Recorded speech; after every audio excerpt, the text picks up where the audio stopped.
Good afternoon, good morning, good evening, everyone, wherever you happen to be joining us from. My name is Scott Anton. I manage business development with Gideon Taylor, and I'd love to welcome you all to this month's edition of our monthly Lunch and Learn series.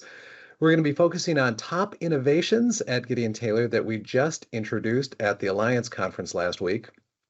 For those of you who did not make it to the Alliance Conference, it is always a highlight of our year. It's our favorite conference. It's a great opportunity for us to see a lot of folks that we don't typically get a chance to see in person, a lot of clients, and just a lot of folks that we have known for many, many years. And I am sure that there are many folks on the call today that were there. So welcome to this session as well, even though you may have already found out a little bit more about the innovations that we introduced. From a housekeeping perspective, we will be recording this and sending out a link following the webinar. So if you want to share that with others who might not have attended, feel free to do so. We'll also have that posted to our YouTube channel, and we'll also post it on our website. Feel free to ask questions. We can certainly take a pause as Lynette Chidone goes through her presentation and respond to those as they come in. We also may keep some until the end, depending on what the content is. And I think that might be it. So with regards to Alliance, since it is a favorite conference of ours, we tend to make a point of introducing introducing some of our newest, biggest features or technology enhancements at that conference, and this year was no different. Lynette Chidone, our Director of Project Services, is going to be walking through an overview of those in an exciting multimedia presentation, and I am just as excited to see it as all of you are. We do these Lunch and Learn webinars on a monthly basis, and we look forward to hopefully having you join us for future editions of this. They always focus on either unique product solutions with Gideon Taylor or client stories in terms of what they're doing with things like GT eForms or Web UX or IDA chatbot technologies. So I definitely encourage you guys to stay up to date and join us for these as they come out. And with that said, I'm going to go ahead and hand this over to Lynette. Lynette, it's all yours. Thank you. We have an action-packed session today. I think we have quite a bit of content to go through. I should have in the email had them say, like, grab your popcorn or something, because we do have a couple of really fun movies. But I will be the commentator as we go throughout. We have a whole team that's monitoring the chat. So if you have any questions about what we're going over today, or you just want a captive audience and you've always had that GT question you want to ask, go ahead and use the chat.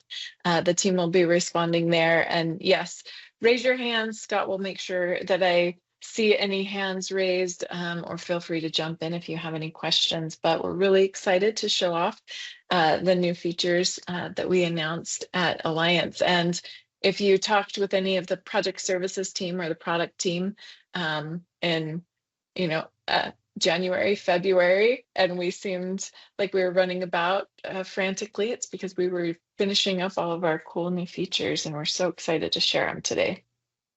So the first thing we're going to show is our new GT eForms assistant powered by IDA.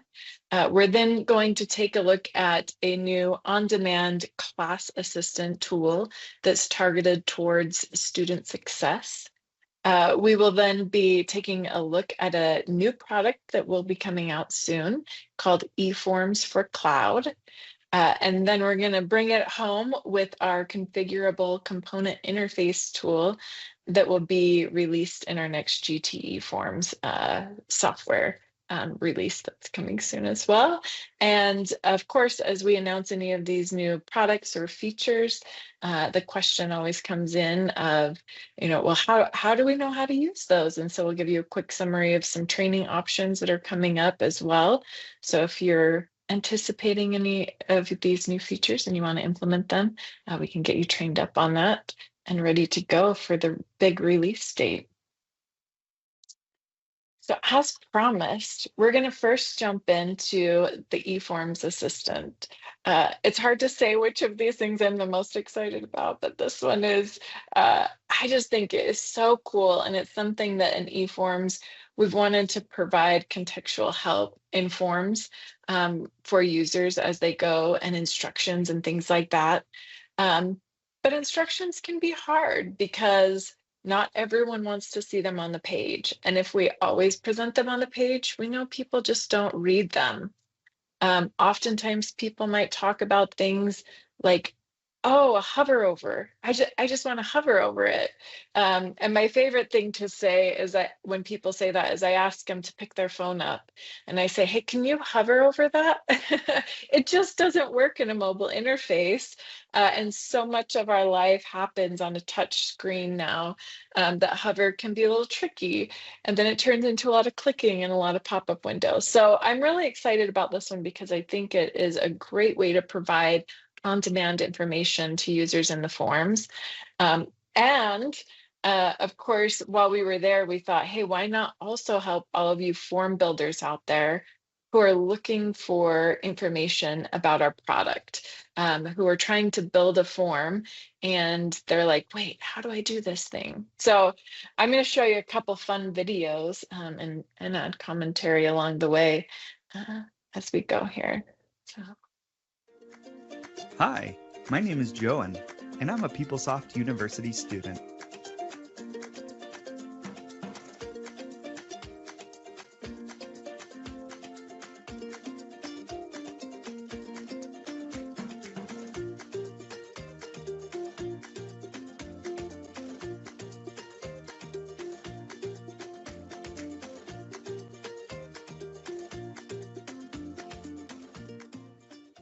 The semester is about to begin, and I just got an email letting me know I have a hold on my account. I'll need to remove that hold to finish registering for my classes. I've logged into my student homepage, and I see the hold here in my tasks. Let's click that and find out why I have a hold. Library fines? Oh, that's right. I forgot that I lost a library book last year and I have to pay a fine. Let's see what my outstanding balance is for that hold. $100? Oh boy, I don't get paid again for another 2 weeks. How am I going to remove this hold so that I can register for all my classes? I know. I'll ask the eForms assistant. They'll know what to do. Help! I have a hold on my account. Okay, the eForms assistant shared some info. Oh, an emergency loan application? That might actually do the trick. Hey, it looks like I can click this link to start an application. Okay, seems pretty straightforward. Let's see, enter amount. I wonder how much I can ask for. Let me ask. How much can I get? Okay, looks like up to $1,000 without any additional support or approvals. Okay, I wonder if I can get those funds quickly. Let me ask again. How quickly can I get my funds? 2 to 3 days? Oh, well, that's perfect. Okay, so let's see. I need $100 and I need it to pay library fee so I can register for my classes. All right, let's see here. File attachments, provide supporting documents. Okay, let me ask again. What supporting documentation should I attach? Let's see, medical bills, family support. Okay, none of this really applies to me. All right, perfect. And it looks like the emergency loan must be repaid within 90 days. Oh, okay, I get that. Great. Hey, thanks so much for your help. So there's a few things I want to point out in the video. So I'm just going to click the sound off here and so we can go back and look at those. I'm going to come clear back here. So this is really exciting for us because we've had the product of eForms, we've had the product of IDA, which is our enterprise chatbot. And we've long dreamed of bringing those two products together and making them work seamlessly. So this is our first opportunity to really bring IDA into eForms to help out. A highlight here is that the features that you're seeing in this video will come with your GT eForms licensing. So there is no extra cost to license this eForm assistant. In addition to that, when we say this is minimal setup, it really is minimal setup. IDA can operate off of very little information and then can put your responses together and format it for you. And we'll see that even more in the second video. But setup wise, when we release this, there will be a new tab on your form setup table. On that new tab, there is a few new places where you can enter information. So one is just a big open box, text box, and that's where you describe anything you want. It's just in a paragraph. You just write out how this form's used, why someone would want to find it, whether it's a financial form, an HR form, a student form like this one is. And that's where we saw this very first interaction with our eForms assistant. So we have this tile here. You can put access to the link to that tile in your system wherever you need, on different home pages, wherever you want to expose that. You can even put it out on like websites, links to it out on websites that people can use to ask information. And that will use that one single edit box where you enter and just describe your form. So in our case, we really didn't, we definitely did not have bullet points. We included just some, information like here's all the ways this form can be used. But IDA powering this tool can then go in and interpret all of that information you provided when a user's asking a question. It formats it according to the question that was asked. And then this is the really cool thing. It actually gives links to your forms, links to the add task. And so you will still have your standard navigation where people can use that to get to your forms. But now people could interact with this chat in order to find forms if that's the way that they like to find information instead of through navigation. And then the second area of setup is that for each form, you set up FAQ. So you say, here's a question, here's an answer, here's a question, here's an answer.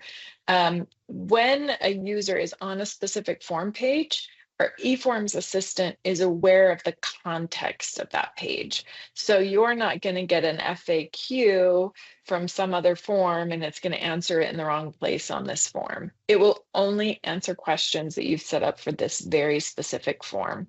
It kind of puts guardrails around it so you don't get the usual kind of hallucinations that might come along with an AI tool, because we've made it specific to this form. We know exactly where the user's at, and then they can ask questions and interact as well. In order to get this the very first time installed in your environment, there's a few other setup steps, and we'll be releasing documentation on that. But really, in order to see the things that we saw in the video today, that's all the setup that is required. And I'm really excited for this part. I love the user like on-demand support, but not having it be in your face all the time. So the second video I want to show, this one is also aware of what page you're on at PeopleSoft. It knows the context. So when I show you this, if you're like many of the people internally GT, when we first showed it, their first reaction was like, well, I don't want all of my users to be able to ask how to add attachments to a GTE form. Like that will just confuse them if they accidentally get those questions. Well, again, we've put up guardrails. So we know you're on an eForm setup page. So that's the only time you're going to get eForm setup answers, which prevents people from kind of getting information that really doesn't matter to them or creating some of those hallucinations that we might see. I'm also really excited about this. And this, in terms of setup, if any of you are out there thinking about well, man, how hard would it be to implement a full IDA implementation? Like, oh, maybe right now we just don't have time, because in order to implement a chatbot, you have to go and create all of this content and you have to put a bunch of work in up front. Um, when we first started working on this, it was my first opportunity to really get hands-on experience implementing the chatbot and what I would need to present. So our product team worked on a new GT Docs website. And if someone on the GT team could drop that link in the chat, that would be great. It's fantastic. I think it makes searching for all of our product documentation so much easier. But what you're going to see here is we really just pointed Ida to that website, and she's able to create answers that are above and beyond anything that's in our website content. And so it's just a really exciting tool to see how she can make it so user-friendly through our eForms assistant. So I'll show you that. Hello, my name is Brian. I'm an eForms specialist here at PeopleSoft University.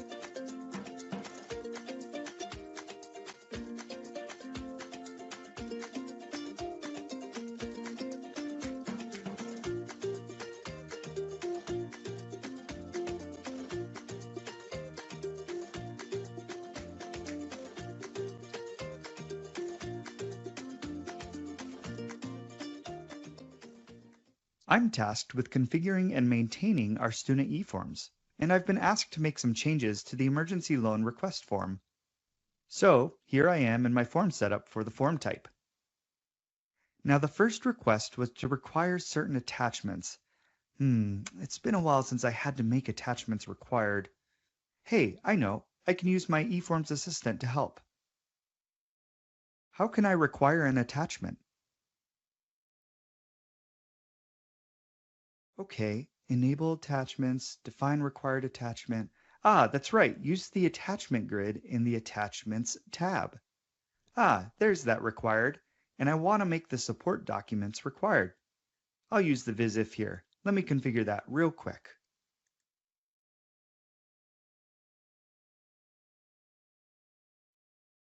Done. Okay, next, apparently students are sometimes requesting too much money using this form. We need to limit the amount they can request to less than $5,000. Let's see, there are definitely several ways we can do this. Let me give my eForms assistant my task and see what it suggests. I need to show a message to a user when they request an invalid amount. That's right, a configured validation. I can easily set one of those up.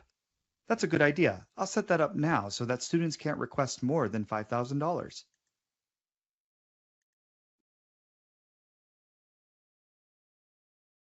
very Perfect. fast. The last requirement I was given was to add an answer for students who ask the eForm assistant how they'll receive their funds while filling out their emergency request loan form. Since the eForm assistant is still new to me, maybe I should ask the eForm assistant how to add FAQ questions to a form. How do I add FAQs to my form? It looks like I just need to go over to the eForms Assistant tab in my form setup and add a new question under the FAQs section. I'll go do that now.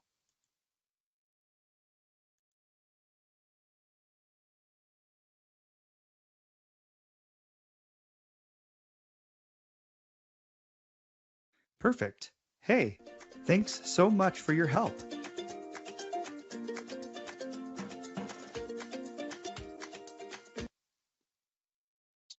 The music just makes me so incredibly happy as I hear it. So here's my proof. I told you earlier we didn't have bullet points.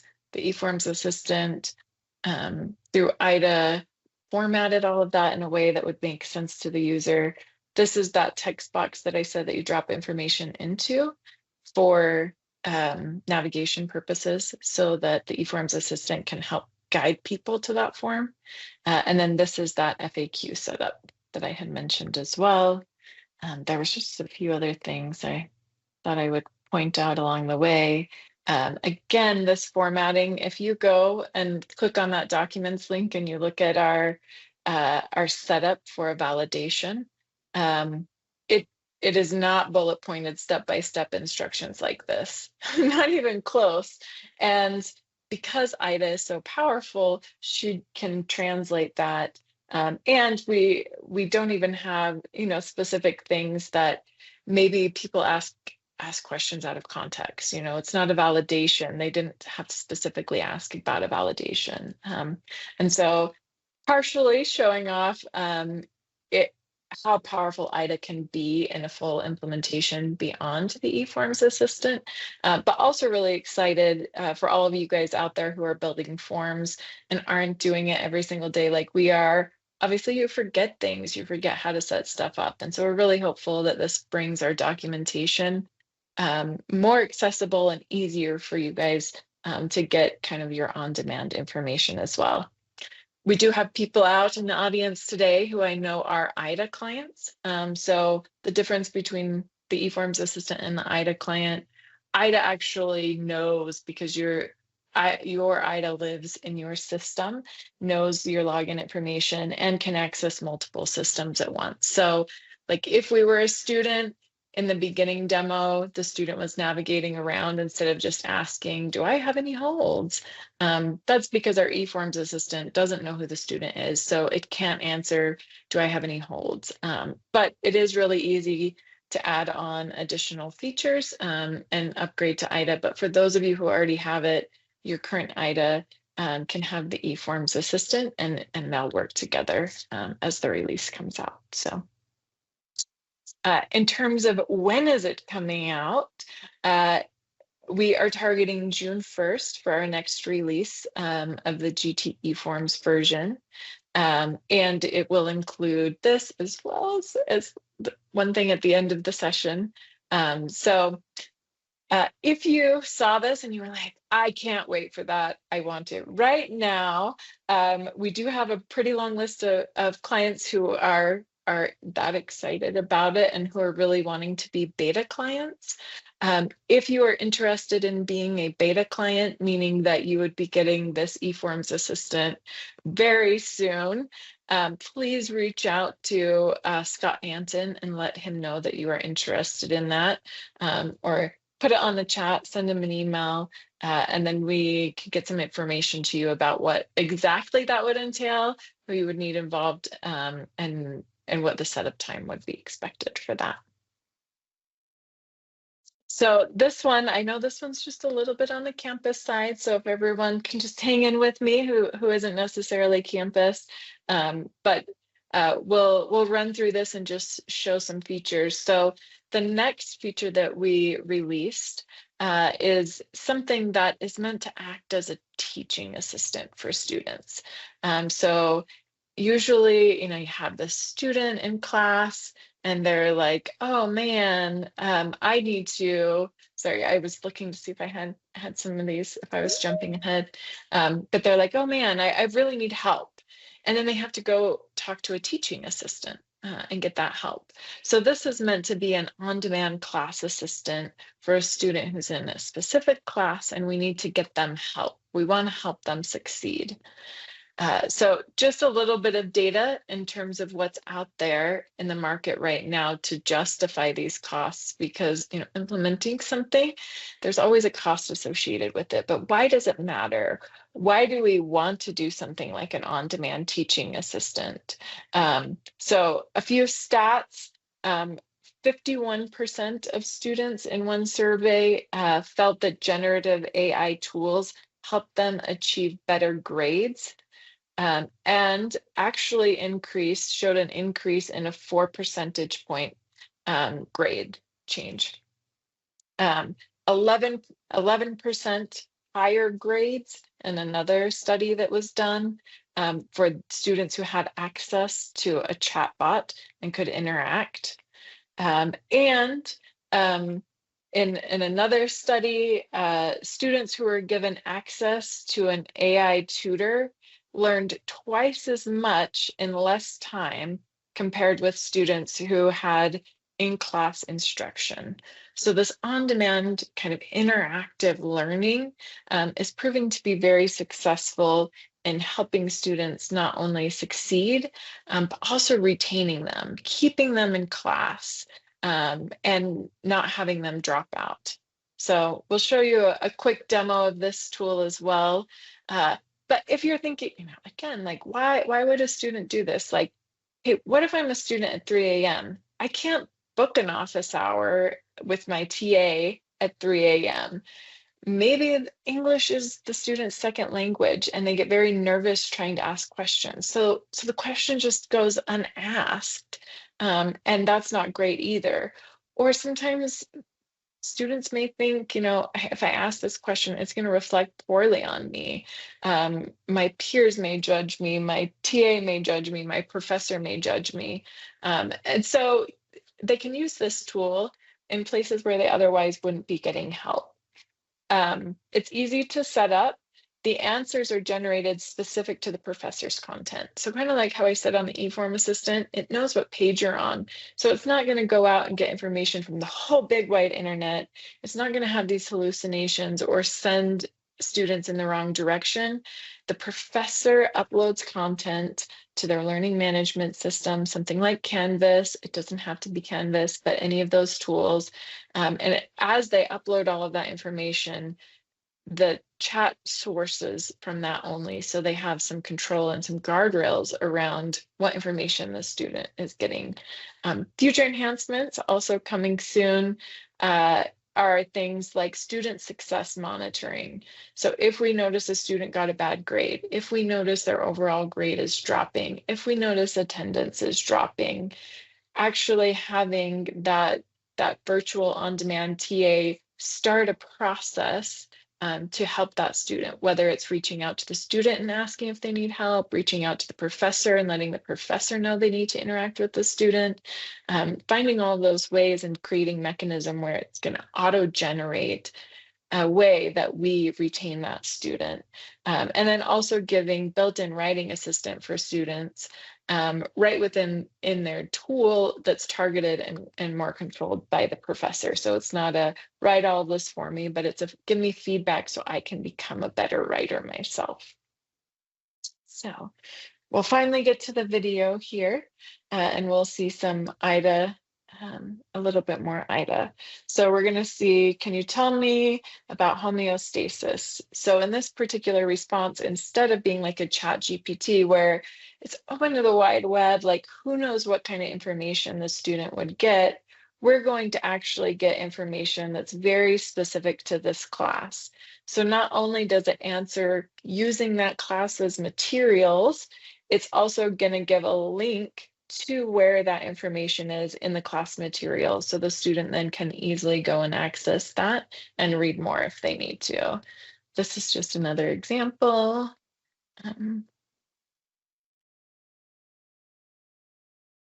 Where it's now sourcing information that the professor either uploaded or the course materials that are available, and it gives information, again, breaks it down into those kind of bullet point lists. It's going to say, hey, can I help you with anything else? No, thanks. We're not right now. Well, how many modules do we have for this class? So not only is it going to just say like the number of modules, this is going to give us a detailed list of every module, as well as exams that are covering the modules, so the student can prepare and know which modules they may need to read. But what if the student's like, man, I really need help to prepare for this exam. I didn't know it was coming up. Like, great. Now this class assistant can actually put together a quiz in real time for whatever chapter using the actual material. And when the student answers the question, it's then going to tell them they were right or wrong and give them more information about that. So in the next instance, the student's going to get the answer wrong, but not just saying, oh, you got this wrong, but here's why it's wrong, and here's how you can learn that material better. And so they really have an unlimited opportunity to keep going in, quiz me again, and they'll get a different quiz every time. So it's not just repeating the information, it's going to go out, look at the content, and keep coming up with quizzes and letting the student interact and learn. So if you want to hear any more information about that, we would love to talk with you. We do have a partner who is going live with this very, very soon. BCCS has been working on this, and so we're really excited to release it, and they have had phenomenal reviews. There was, if for those who went to Alliance, it was the very last session on Wednesday. BCCS did a demo of this and talked through some of the details of this, as well as some other things. So you can go and see that recording for those of you who have access. And now I get a little bit of a break because we've got another cool video for you. So the next one is eForms for Cloud. So when we talk about eForms for Cloud, you may be wondering, what in the world are you saying, Lynette? I have no idea what you mean. I don't think there's anyone in this room who can't say that they've heard discussions of, well, eventually we're going to move to something else. Something in the clouds, we're going there. And so what should we do now while we're in PeopleSoft? You know, is it a year away? Is it 5 years away? Is it 10 years away? But do I stop innovating now? Do I stop focusing on my business processes now? Because it's all just going to be throwaway when I move. No, please don't. For so many reasons. And we have a whole presentation about this as well, but I'll try to give you the shortened version of it. Even for you to be successful, to pick up an enterprise system and then move it to some new solution, if you were moving away from PeopleSoft, the best thing you can do is start examining all of your business processes now, documenting what's essential, documenting what maybe has just been legacy, just the way we always did it, challenging the way you're doing business processes and automating those now so that when you need to move, it can be kind of a seamless transition when you're moving to new tools. And that's especially true when it comes to GTE forms. You may not be in a position right now where you're thinking, oh, I'm going to go out and implement this whole big thing in a GTE form. Oh, but then we move and we lose it all. And so GTE Forms is currently embedded in PeopleSoft. Our new product that will be coming out is GTE Forms for Cloud. We will have a process so you can port any of your existing forms that are in our PeopleSoft eForms application into this cloud application if you need to move to it. And it comes along with some exciting new tools as well, where when we're in PeopleSoft, there are certain features and functions that you couldn't do.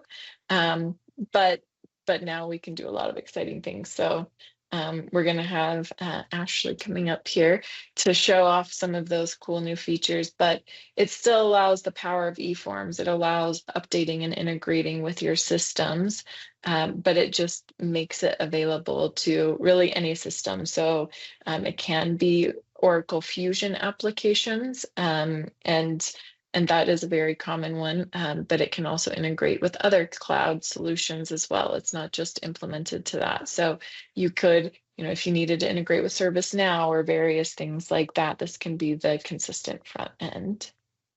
So we'll take a look and let Ashley show us this. Welcome. This video is a quick demonstration of the configuration process using GTE Forms for Cloud. Let's start by looking at a paper form. Imagine you have this employee award nomination form and you want to build it using GTE Forms for Cloud. How would you do that? You would go to our configuration portal. Here's where you would enter your email and password and click sign in. Then you will be on our portal that will eventually be filled with lots of tools, but for now we're going to click on the form type setup tool. This is where you would search to find an existing form that you've already configured. But since we want to show you how quick and easy it is to configure new forms, we will click on the Add a New Value button here, which is going to open up our configuration setup page. This is the area where we will configure how the form works. And since our demo is focused on building a form page that matches our paper form, let's get our screen set up to do that. Let's get started with recreating this form. I'm going to start by giving this page a more descriptive title. So I'll click on the pencil button and that will pop open the side for me to edit. And I'm going to call this the Employee Award Nomination and paste that in. And now it appears at the top. Now for an amazing new feature.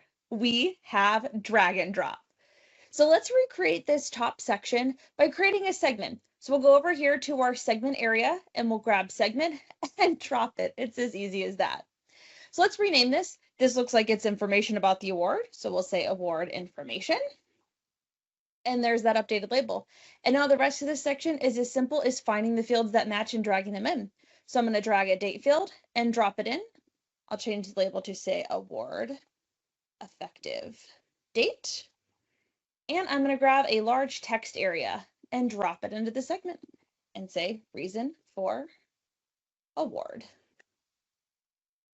Since we won't be in person to interact with the user as they fill out this form, turn it in, let's just go ahead and add some segment instructions. So I'm going to grab the instructions option and drop it in at the top. And I'm going to paste in these instructions. What is so great about this drag and drop is that not only are you able to see the layout of your form, but it's actually interactive of what the end user is going to see.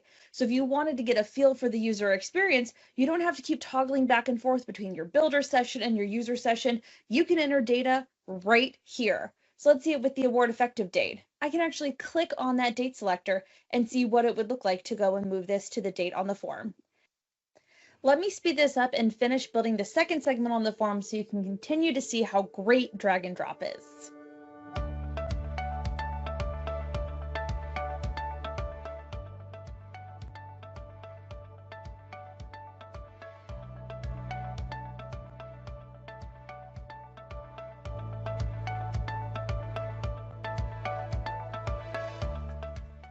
Now check this out. If I decide I don't like how the paper form put the award amount last, I can simply click on the field and I can drag it up and drop it into this top segment. Isn't that awesome? Also, with GTE Forms for Cloud, we'll be introducing new fields. One example is radio buttons. So I can click the option and I can drop it anywhere on my form that I like. If I decide I don't like it, getting rid of it is simply clicking the X. Same goes for segments too. One final feature is a new saved option. As you saw, I had to insert and label each field and segment on this form. GTE Forms for Cloud will allow you to save configuration for both individual fields as well as entire segments. For example, if I need a segment that has name and salary information on a variety of forms, I can save that segment on one form and now I can drag it and insert it onto my form here. Again, if I don't need that segment, I simply delete it. At this point in our simple demo, we are ready to see the form as an end user. In that case, we would go to our end user portal found here. As before, a user would enter an email and password to sign in. Here, users will see forms that they have access to. I see our award form, and when I click on it, ta-da! Once again, I will speed up filling out this form to match what we have on our paper example.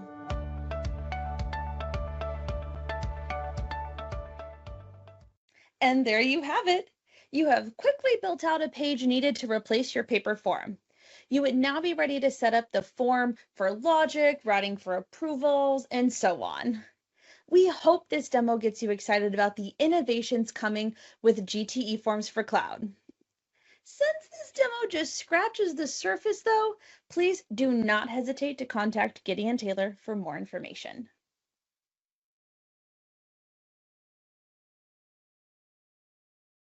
I'm still Holly's like, that's me. I'm Gideon Taylor. So if you guys have more questions, you can just you can put them in the chat. You don't need to reach out to support. But we are really excited about the cloud stuff, as you could tell from Ashley's enthusiasm. The team has been working on this for a while, getting it all ready and getting ready to plug things in. So we're really excited to see it. I'm going to call out a few other features on that and go back through the video annoyingly again also, but oh geez, come on buttons, click. But I did want to just share this first. So if you're wondering about timing, we could actually host a GTE Forms for Cloud solution right now. It wouldn't be configuration based, so it would be something that our development team would create for you. So if there was an urgency to have something, we do have that capability now. We are targeting to release the full solution of GT eForms for cloud in 2026, which would be the fully configurable solution, like you saw Ashley show us there. And another exciting opportunity, if any of you out there have any need, you want to use the GT eForm for cloud and still integrate into your PeopleSoft system, or you have other systems like a ServiceNow or a Canvas or whatever they are, and you want to talk to us about being a beta client, we are looking to have our beta client start using this as soon as June 2025. I saw Scott dropped his email for being the beta client for the eForms assistant. You can also reach out to him if you are interested in being a beta client for GT eForms for cloud. We would love to have some great partners there as well. And a big benefit to being a beta client, especially for this cloud solution, is that you're going to help us define the product. So if there's some solution or some feature you've always wished, couldn't I only do this in an eForm, participating through the beta program really gives you a voice as we're creating that solution and helping us to prioritize what features are going to provide the most value to you guys. So excited about that, and hope that you guys will join us in that. I'm going to just turn this off for a minute. I just have to point out a couple of things just to make sure you saw them. So in terms of the form building itself, you notice it's still pretty similar. Across the top, we have these tabs: data, validation, workflow, integration. So it's kind of like your form setup now, right? You still have all the same fields and all the same features where you can do multiple pages. You can click through the multiple pages that you have at the top and add pages as you need to. You still have the conditional logic. You still have the ability to initialize data and update when the source changes, and you have that powerful brain that's behind your eForm that's doing all of your mapping, so it knows, wait, this field changed. Do I care? Do I need to update something else? All of that still comes along with it, so you're not losing anything there. Of course, as Ashley mentioned, things like being able to easily add in the radio buttons is fantastic. The drag and drop features here, where you can just kind of really organize your page on the fly, and you're seeing it exactly like you would see it if you were an end user. So you no longer have to go and click and view the form and test it. You can test it as you're building, which will make form building really nice and quick. There is a revert button, which is a cool feature. And then I just needed to call out this part where Ashley was talking about the saved segments. And this, I think, is game changing to me, where if you build out a specific segment on your form, today you can reuse that across forms if you pick it again. But it does mean that you have to have like your data pool and everything configured. So they've been working to make this very reusable, where you can have saved segments, and then you can easily just drag and drop that onto your form every time you build it. So if you're trying to like mass create forms, or even if you're, thinking you need a copy tool or something like that, that's where you can kind of use this and really quickly drop segments onto the page. And it looks like there's a question in the Q&A, so let me just go and check that. Oh, I know, Darcy, it is cool. Thank you. I had shivers the whole time at Alliance. But yeah, and then it still has the kind of user interface where people can go and click on add, update, evaluate, and interact with the forms. So super cool there.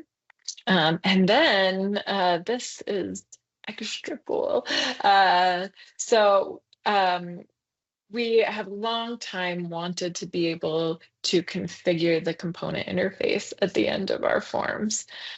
So the component interface, it's kind of a technical term. I don't know if everyone here is familiar with that. So I'll give you my functional version, which always involves me talking with my hands. So So of course you have your form data over here and you create this beautiful form that's a great interface and it walks users through entering data and they love it.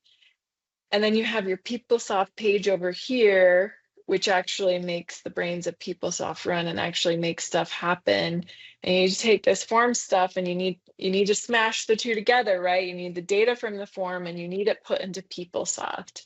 Maybe that means there's one page in PeopleSoft you need to put it into. Maybe that means there's 33 pages in PeopleSoft you need to put that information into. That's always been a technical task for us. And we've always wished, especially Paul Taylor has always wanted, since we released GT3, it was on his radar, like, let's make that configurable. Can't we get a tool out there for that? And we finally have it. So I'll show you a little bit about this tool.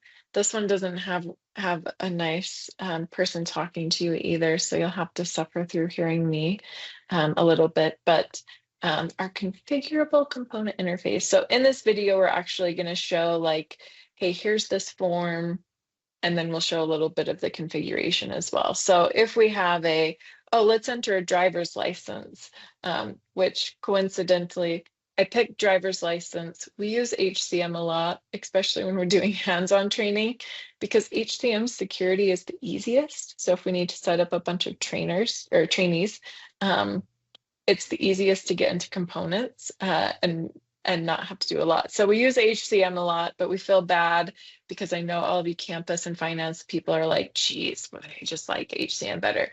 So we went out and picked the most obscure component. Like no one knows this one. So we're not playing favorites to anyone. But in this example, we're going to be updating driver's license data, which I don't even know if any of you knew you could store that information inside of PeopleSoft. So the current way of doing that is, okay, we navigate to the PeopleSoft component, we enter, then we get this page, which is kind of like, oh man, this is a lot of fields. What do I do with all of them? And we're entering data in this way to manually update the component. For those of you who are GT eForms clients now, some of this is a little bit of a review or a repeat for you guys, because you're probably already thinking like, man, we wouldn't use that page, or why would we have a paper form that people are filling out where they would actually go and have to like enter things manually into that component. So then the next step is, well, how about if we have an eForm here? How about if we let Buddy actually enter this information herself? It routes for approval, and then it just gets dumped into PeopleSoft. And we don't have to manually enter it, but it has a prettier user interface. So this is our GTE form. You can see we have the ability to update or add. In case you guys are wondering, yes, the new configurable CI tool allows you to configure many paths. So you're not limited to just adding new data. You're not limited to just updating. Your form can branch and say, do I want to update an existing license number or add a new one? You can also handle grids. When we're talking about component interfaces, that's often referred to as a row set, whether it's displayed as a grid or as a scroll, for those of you familiar with that terminology inside of PeopleSoft. But here the user can enter their information, come here and even enter things inside of a grid. And then when they submit the form, today that's usually when it then goes all the way through approvals, and then it's going to go ahead and let the component interface run. Now you can see here, the form, as soon as we submitted it, it didn't have workflow in our case, we just didn't set it up for the demo. The form went to authorize. Once the form went to authorize, this is a little detailed, it triggers our integration broker. The integration broker fires all of the component interfaces that we have added to the form. And then when it successfully completes, it will update the status to executed, which happened in less than 1 minute here in this case.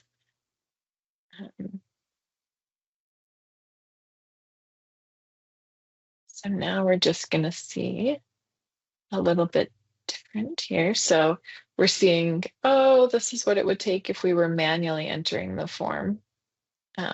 But if we have our configurable CI tool, we now go to a page inside the GT eForms framework, and we're seeing information like we're in this single form. You can see at this highest level, you can actually insert a new row, so you can have multiple component interfaces in here. The visual if controls if it should actually fire that off or not. And then you pick your component interface name. You can use delivered ones. You can have custom ones created here. So this is the delivered CI that we're picking that's just delivered in people software driver's license number. We can insert new rows. Here we have our row set that we've picked. So if you remember the component, the very first thing it had was a plus sign. So first we click the plus sign. And now once we're in here, we can say, okay, do we want to find an update? Do we want to delete? Do we want to clear the whole row set? And now we're going to determine the order of steps. We match the component type. So the field and the component, we're going to match that to our fields on the actual form. And then this is where we're coming into the grid that we have, and then we're mapping those grid fields. So it automatically knows if it's a grid, and it will automatically know, oh, I need to loop through this one because there's more than one piece of information there. So it can handle a lot of really cool things like search keys, button clicks. If you've ever seen those pages where you just have to click a button as you're manually entering information, all of that can be handled. And there's still an opportunity where you can actually embed code. So if you hit a situation where the config doesn't handle it, it's not like, oh, I have to, never mind, this whole component has to be developer based, throw it away. You don't have to do that. You can actually just pick to fire code where you need it within your configuration. So the configurable CI tool I mentioned when we were talking about the eForms assistant, our next release of GT eForms is targeted to be available on June 1. And this will also be a part of that as well. It's included as part of your framework. So there is also no additional charges for this either. If there's anyone who absolutely cannot wait, we have a solution template of this available. You could install it early. It comes with a bunch of warning tape and signs about what that means if you install it early, because if you have it early until it's released on July 1, it's not a framework tool. But I'm not saying you shouldn't do it. We're all super excited about it as well. We showed this off. We had a 3-hour workshop session at Alliance on Sunday. And we had some people join us and they got to be our first beta testers. So we did some hands-on exercises and they actually got to get in there and build their own CIs and everyone was so excited. Our team that's been testing this has made comments like this really reformats the way we think about form building. At GT, our best practice from our consultants was always go into a project, first learn about how people are manually entering the data into the component, build the component interface first and have that be the first field to add it to your form, and then create your form from there. But it was always really hard to do that because then you had to sit and wait while all the CI was being done. But now this really helps you inform and see the vision of, well, if you use the field that's on the component itself, that's going to help you in your mapping and kind of bring it all together. So we're really excited about that. And if you saw that configurable CI tool and you thought, man, I need to know how to use that, like the minute it is out, I want to start configuring CIs. You can scan this QR code or you can go to our docs.gideontaylor.com/training. And you can sign up for our very first configurable CI class. It will be on April 9th from 9 a.m. to 1 p.m. Mountain Time. And we will have more trainings on it as well, but this will be our first hands-on training where you'll actually configure various levels of the component interface from a form itself so that you're ready to do them on your own. we did ask the person who put together most of our content for the workshop. His name's Sean, for those of you who have worked with him. We said, hey, Sean, for that driver's license component, like, how long did it take you to do the first time? And he was like, well, I mean, the first time, like, I really had to figure out the tool and figure out how to map component interfaces and that. So, I'm thinking, some really high number. And he threw out like, oh, it was probably like 4 or 5 hours. And then he's like, but then, like, now that I know how to do it, because we set up a bunch of forms for our trainees and he had to go and kind of redo it, it was like this particular one in less than 30 minutes. And it also provides a visibility to component interface coding that we haven't had before. So if you're trying to debug or see like what value is going into what field, that's also really cool as well. In terms of just upcoming lunch and learns to keep in mind, there is a special April 8th lunch and learn. So we usually do our lunch and learns at the same time on the 3rd Thursday of every month. I'm sure you've all bookmarked us. Just save that spot in your calendar. If you haven't yet, please do. We really hope to provide great content to everyone during this time. So that's our May 15th session that will be at 12 Central. But we also have this bonus April 8th session for those who are up early in the morning. We would love to have you join us. The University of Nottingham is putting on a lunch and learn to show off some of the really cool forms that they've been doing. And that one will be on April 8th as well. And Scott's popping on to tell me to be quiet and finish up. My last slide is just a snapshot of all of the training classes that we have coming up. If there isn't the class that you wanted, reach out to support so that we know and we can get that scheduled. Or you can also book dedicated sessions that are just for your specific group of trainees. You can have up to 8 people join that. And then those are kind of scheduled based on your availability and hours at specific times. So these are the per seat trainings. We love to have everyone join, and it's fun to let people interact with each other. All right, Scott. It's fantastic. I loved it, and there were some great comments in the chat. I think the only one that hasn't gotten answered is the one that Joanna posted about trying to find a list of delivered CIs and people tools. So Jay, I don't know if you're able to reply to that. Otherwise, we can take that offline and follow up with Joanna. I'm typing up an answer right now. Give me like 10 fantastic. seconds. I'll buy some time while Jay finishes doing that. One really cool thing about the CI tool is that there's actually a prompt. And if you click on that prompt, you get to search across all the delivered CIs, and you can actually put in the component and it will return any CIs, and that will include any custom ones that you've had in there. And if for some reason you're like, man, this component interface isn't out there and I need one created, we made our developers create a whole bunch of them in our testing and prep, and it took them less than 5 minutes for the most complex CIs to just drop them and then be like, okay, it's out there. So it's not a huge task either. Go for it, Scott. I was just going to mention the slide that you got up right now. Some of those classes can be applied to general PeopleSoft. Is that correct? Oh, yeah. Do you want to point those out? Yes, that is very true. Let me try to spot. Okay, so the open search and analytics is one. We don't talk about GTE forms really at all in that class at all. So if you've been looking at the tool formerly known as Kibana, now known as PeopleSoft Insights, and you've either wanted to create custom dashboards for your GTE form solutions, or you've wanted to create just custom dashboards for general PeopleSoft information, this is a hands-on class that you'll learn to actually build out those dashboards and those visualizations in that class as well. And then I'm looking for Alicia, there was one more that I know for sure.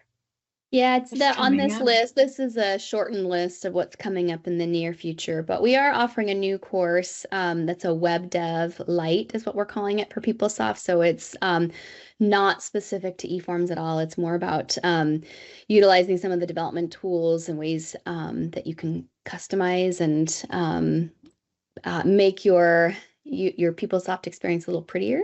And Jay can do a better job than I can of selling this one, but this is another one that's a newer course. It'll start up in mid-summer, July 1st.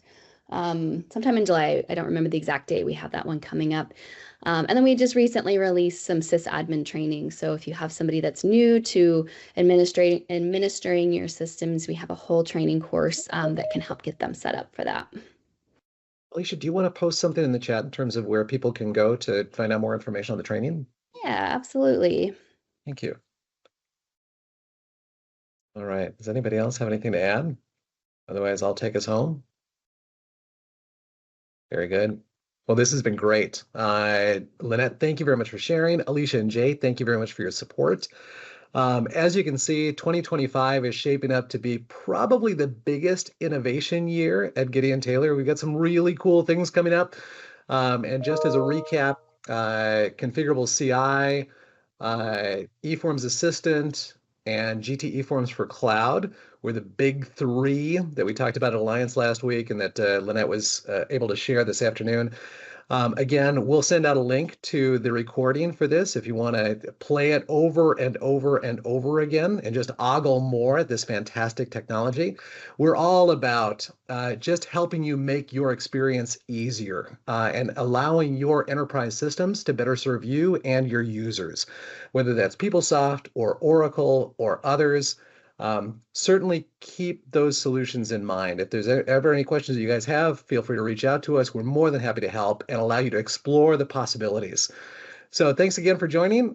Join us for future Lunch and Learns, and we look forward to hopefully seeing you later. Have a great day. Bye all.